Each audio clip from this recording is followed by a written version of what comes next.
Mais qu'est-ce qu'il vient encore de nous faire? À partir d'aujourd'hui, ne me le comparez plus jamais à Vitinha ni Pedri. Depuis le début de la compétition, on revoit le Jude Bellingham de sa première saison au Real Madrid inarrêtable. Que ça soit défensivement comme offensivement, il est partout. On l'avait vu face au Mexique où il avait claqué un doublé et juste après là, en quart de finale face à la Norvège, doublé encore. Et dire que juste avant la Coupe du Monde, on le qualifiait comme étant le perturbateur de l'équipe d'Angleterre, carrément Tourelle hésitait à le prendre. Aujourd'hui, c'est comment le gars est là à 6 buts, une passe D. Je sais pas si on se rend compte, mais en tant que milieu, Kylian Mbappé et Lionel Messi, qui sont actuellement les meilleurs buteurs de la compétition, ont seulement 2 buts de plus que lui. C'est complètement dingue. Et pendant ce temps, du côté de l'Espagne, en pleine quart de finale, on a Pedri qui remplit des gourdes. Aujourd'hui, à sa sortie, lorsqu'il a été remplacé en prolongation, il y a eu un standing ovation pour lui, où les supporters anglais se sont levés pour l'applaudir. On parle quand même là du joueur anglais qui a marqué le plus de buts sur action de jeu lors d'une seule Coupe du Monde. Et encore mieux, il a désormais marqué plus de buts en Coupe du Monde que Thierry Henry. On parle là d'un milieu. Malheureusement, la Norvège, après le magnifique but de Schleuderup en première mi-temps, et malgré la grosse domination en deuxième mi-temps, ils ont très mal géré leur situation. Comment ça se fait qu'en première mi-temps déjà vous ratez cette occasion sorlotte? Qu'est-ce que t'as voulu inventer ici? Fais la passe à Erling Haaland, il est mieux placé que toi. Et deux équipes ont eu chacun un but refusé. Et Jude Bellingham, lui, dans ce match, a été beaucoup plus efficace que son ami Erling Haaland. Quand il se projette dans la surface comme ça, il est tellement inarrêtable. C'est juste dommage qu'au Real Madrid, avec Kylian Mbappé, ça match pas. Vous vous rendez compte la Coupe du Monde que les trois ont sorti, lui, Vinicius et Kylian Mbappé, chacun leader de son pays. C'est juste dingue comment le Real Madrid a pu faire saison blanche avec les trois, je comprends pas. J'espère vraiment que cette nouvelle saison qui arrive là va être différente. C'est tellement frustrant. Bref, l'Angleterre est en déni. C'est tout simplement scandaleux. La corruption ne se cache même plus. La FIFA fait tout pour que l'Angleterre gagne cette Coupe du Monde. Le ballon qui touche le cap de la caméra avant le premier but anglais. Ce qui signifie que le but devrait être refusé. La Norvège s'est faite voler en 4K par la FIFA et l'Angleterre. Et personne ne va rien dire encore une fois. Bon, trêve de plaisanterie, on est là pour parler football. On n'est pas comme toutes les chouineuses qui parlent de FIFA et d'Argentine à longueur de journée. En réalité, l'action, elle est hyper dure à juger en termes d'arbitrage. Je vous dis juste que si c'était l'Argentine, vous auriez crié au scandale, crié au vol. Là, il y a personne qui va en parler, évidemment. Même si moi, cette action, je sais pas ce que j'aurais fait si j'étais arbitre. C'est trop dur à voir si elle touche le cap de la caméra ou pas. Victoire de l'Angleterre. Non, je me suis trompé. Victoire de Bellingham face à la Norvège. Voilà, c'est ça aujourd'hui. Parce que, encore une fois, ce malade mental, il finit homme du match. Parce qu'il met un doublé et il offre la victoire à l'Angleterre 2-1 dans les prolongations face à la Norvège qui était l'équipe surprise, l'équipe que tout le monde devait sortir dans cette Coupe du Monde parce qu'il faisait peur à tout le monde à force de battre n'importe qui. Donc voilà, Bellingham, il est venu encore une fois, il a dit c'est moi le patron, c'est moi qui décide de l'issue du match et vous vous taisez. Bravo à la Norvège pour son parcours en Coupe du Monde, bravo à la Norvège pour son match parce qu'elle a dominé la deuxième mi-temps de A à Z et elle méritait plus de gagner dans les 90 minutes que l'Angleterre. Maintenant, à partir des prolongations, l'Angleterre, ils ont repris le dessus et au final, la victoire de l'Angleterre, elle est logique et elle est méritée. Mais très grosse performance de la Norvège dans ce match et dans la Coupe du Monde évidemment en général. Et encore une fois, évidemment, qui vient briller? La nouvelle recrue barcelonaise. 16e de finale, 2 passes D. 8e de finale, il provoque un penalty pour donner de l'air à l'Angleterre dans un match qu'ils sont en train de subir contre le Mexique. Et aujourd'hui, sur le premier but, il est passeur décisif. Il va forcer votre respect. Il va forcer votre respect. Très beau match aujourd'hui entre l'Angleterre et la Norvège, très très serré. On a eu une première mi-temps dominée par l'Angleterre, une deuxième mi-temps dominée par la Norvège, des prolongations dominées par l'Angleterre. Au final, Bellingham qui fait basculer le match et qui envoie l'Angleterre en demi-finale de Coupe du Monde. Qualification méritée. Maintenant, c'est Argentine-Suisse pour voir qui va affronter l'Angleterre et ça va être très très très puissant. All time! All time! Sa Coupe du Monde est all time! Les amis, ce qui est en train de se passer avec ce garçon dans cette compétition, ça restera gravé dans les mémoires de l'histoire de la Coupe du Monde. La compétition de Jude Bellingham. Mais on s'assoit, on se tait, on regarde, on applaudit. En tout cas, de mon vivant, moi qui regarde le foot depuis 2003-2004, je n'ai jamais vu un joueur pour l'Angleterre réaliser une compétition comme celle-là. Et bien sûr, il y a Harry Kane. Mais Bellingham, le niveau, l'influence et surtout l'impact player qu'il représente pour cette sélection anglaise des Three Lions. On parle des Three Lions, mais il y a un Lions principal qui sort sa tête devant les autres. Les buts qu'il marque dans les moments importants. Et c'est ça un impact player. C'est Jude Bellingham.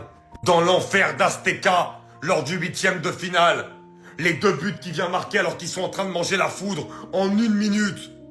Et là, ils perdent 1-0. Le but qui vient marquer, le but du 1 partout. Mesdames et messieurs, le but du 1 partout. Où il vient se balader dans la surface et il marque pied gauche, mauvais pied. Mais mesdames et messieurs, on se lève, on applaudit, on fait sa célébration. Et le deuxième but derrière, avec ce positionnement, qui était le positionnement qu'il a eu lors de sa première année au Real où il a tout explosé. Ce positionnement de 10 faux numéro 9 qui lui permet d'être toujours dans les bons endroits au bon moment. Incroyable, c'est une Coupe du Monde all-time que réalise Jude Bellingham. Waouh. On vient d'assister à une performance légendaire. La performance d'un des plus grands milieux de sa génération. La performance du meilleur milieu de cette Coupe du Monde et la performance du meilleur attaquant de cette équipe d'Angleterre. Parce que oui, c'est pas Kane le meilleur attaquant de l'Angleterre. Bellingham, ce qu'il est en train de faire, ce qu'il est en train de montrer au monde entier. Putain, ça a montré dans toutes les écoles d'excellence, mon pote. C'est une dinguerie comment il est fort. En fait, qu'est-ce que vous voulez dire? Ouais, non, la Coupe du Monde, la saison n'a pas commencé pendant la Coupe du Monde, nanana. Fermez. Fermez, fermez, fermez. Il vient de qualifier son pays pour la demi-finale de la Coupe du Monde. 6 buts. Il est dans le top des meilleurs buteurs de cette Coupe du Monde. En fait, je ne sais pas si vous vous rendez compte à quel point il est grand. Il est grand, il est majestueux. C'est Jude Bellingham. Jude Victor William Bellingham. Qu'est-ce que vous voulez dire? Il joue au Real Madrid. Putain, c'est une dinguerie, frère. En fait, on n'en fait pas assez avec ce mec. Pardon, Jude. Pardon. T'es trop fort au football. C'est une dinguerie. Et celui qui dit le contraire, c'est une poufiasse. Voilà. Les Norvégiens peuvent avoir du regret. Ils ont regardé l'Angleterre pendant 90 minutes dans les yeux. Après leur exploit face au Brésil, ils étaient à ça de réaliser le même exploit face à l'Angleterre. Sauf que là, on parle d'une équipe qui est clairement favori pour cette Coupe du Monde, qui est pour moi la deuxième ou troisième meilleure équipe durant ce mondial. Pour tous vos matchs, séries, films, Opli, une réduction avec KB10, allez check mon profil, il y a le site officiel. Tout avait bien commencé pour la Norvège, je sais pas si c'est un centre ou c'est un tir, mais ça a fini au fond. Sorloth le bicraveur, comment il la donne pas à Haaland cette passe? C'est clairement pour moi le tournant du match. Bellingham qui vient égaliser sur une superbe passe de Gordon. Je ferai une vidéo sur Gordon. Mais il a décidé aussi de faire le renard des surfaces. C'est pas un milieu de terrain, votre truc, c'est un 9. Arrêtons les comparaisons stupides. Faut le comparer avec un 10 ou avec un 9. Moi, je me retire, ça sert à rien. C'est pas du jeu. De toute façon, c'est pas grave, on se retrouve la saison prochaine. J'ai cru que les Norvégiens allaient faire cet exploit car ils avaient mis le but du 2-1. Mais faute de Haaland. Et le pire, c'est que la faute, elle était évitable. Elle était évitable. L'Angleterre attend en demi. L'Argentine ou la Suisse. La suite, ça promet. Sinon, vous, les gars, vous en pensez quoi? Ramenez-vous sur Snap en nuit. Les gars, ne nous saoulez pas. Ne nous saoulez pas. Votre gars, c'est un 9. C'est un numéro 9. Faut pas venir nous embêter. C'est bon, c'est pas du jeu. C'est pas drôle. C'était une comparaison bête. Mais bon, tranquille, on va assumer. On se retrouve en championnat. Je vous ai dit, Jude B, c'est mode 2024. J'ai l'impression de revoir le Bellingham lors de sa première saison à Madrid. Et c'est simple. C'est parce que c'est son rôle. Beaucoup plus libre sur le terrain. Avec son rôle de 9,5. Comme en 2024. C'est facile pour lui de dévorer l'espace de Harry Kane. Parce que Harry Kane aime faire le jeu et être plus bas. Un joueur qui en Coupe du Monde a 6 buts, une passe D. Comparons-le avec des 10, comparons-le avec des 9, mais pas avec des 6 et des 8. Moi, c'est bon. J'ai terminé avec ça. Ça sert à rien. En tout cas, top match de Coupe du Monde de la part de Bellingham. Il est impressionnant. Mais les Madrides, n'oubliez pas une chose. Le niveau en Coupe du Monde et le niveau en club, c'est deux choses différentes. C'est pas le même système, pas la même équipe. Bellingham, il a cette connexion avec Vinicius ou bien même avec Harry Kane. Avec Mbappé, c'est différent. Et pour l'instant, les deux ne se blairent pas. Oui, je pique là où il faut. Parce que sinon quoi? En tout cas, un match en finale Angleterre-France, ce serait trop marrant. S'il y a aucun Barcelonais qui va le dire, bah moi je vais le dire. Les gars, au bout d'un moment, faut assumer. Jude Bellingham est un joueur plus efficace que Pedri et plus efficace que Vitinha. Il est peut-être pas plus beau à voir jouer qu'eux, il est peut-être pas autant talentueux, il est peut-être pas plus élégant sur le terrain, mais il est plus efficace. Dites-vous que Lionel Messi et Mbappé, c'est des attaquants, ils sont à 8 buts, il est à 6 buts. Le mec, il te sort une Coupe du Monde, 6 buts, une passe D. Le dernier qui a fait ça, c'est James Rodriguez. Depuis 50 ans, deux milieux ont marqué 6 buts ou plus pendant une Coupe du Monde. James Rodriguez en 2014, Bellingham en 2026. Les gars, au bout d'un moment, faut le dire, il a une Ligue des Champions, il va en finale de l'Euro. En 2024, il était candidat pour prendre le Ballon d'Or. Là, encore une fois, il va en demi-finale. En Liga, dans les Classicos, il marque des doublés. Avec son pays, il marque. Avec son club, il marque. La première saison qu'il a fait au Real, il met plus de 20 buts. Non, au bout d'un moment, les gars, il faut le dire, Jude Bellingham est un joueur efficace. De fou. C'est peut-être pas le joueur le plus élégant, c'est peut-être pas le joueur le plus beau à avoir joué sur le terrain. Mais les gars, ses buts, il se place trop bien. Il est capable de marquer de la tête, du droit, du gauche, frappe de loin, frappe de près. Le mec, il est ultra complet, il est physique, il est dans le jeu. Il tient pendant 120 minutes. C'est trop en fait, Jude Bellingham, c'est trop. Le niveau, c'est vraiment affolant pendant cette Coupe du Monde. Vous la sentez? Vous la sentez cette fumée?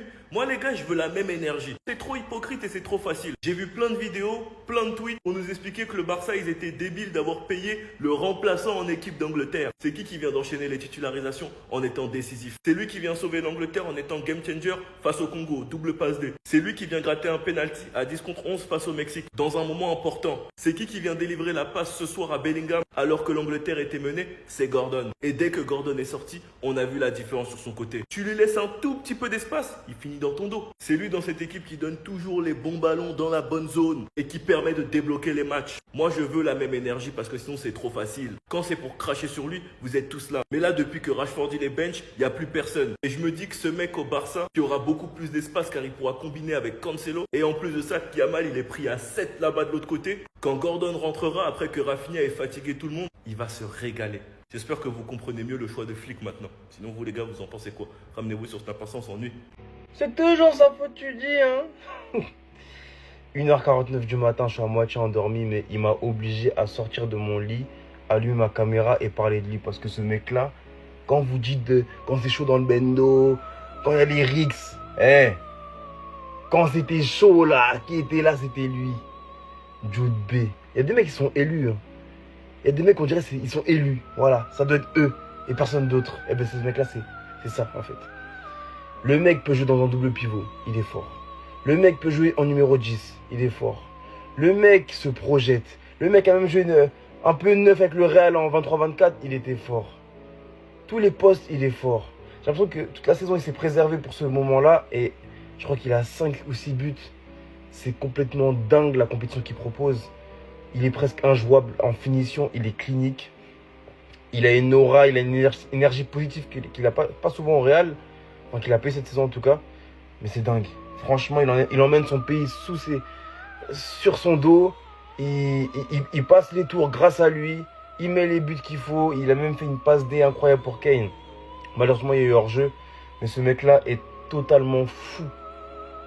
Totalement fou. Et son coffre physique, ce qu'il peut faire sur un terrain en tant que milieu de terrain, pour moi, il y en a très peu. Il n'y en a presque aucun qui peut faire ce que lui fait. Sa palette, elle est tellement large. Il peut avoir tellement de rôles différents dans un milieu de terrain. Et il complète tout parfaitement, en fait. C'est dingue, dingue, dingue, dingue, dingue. Jude B. Jude B.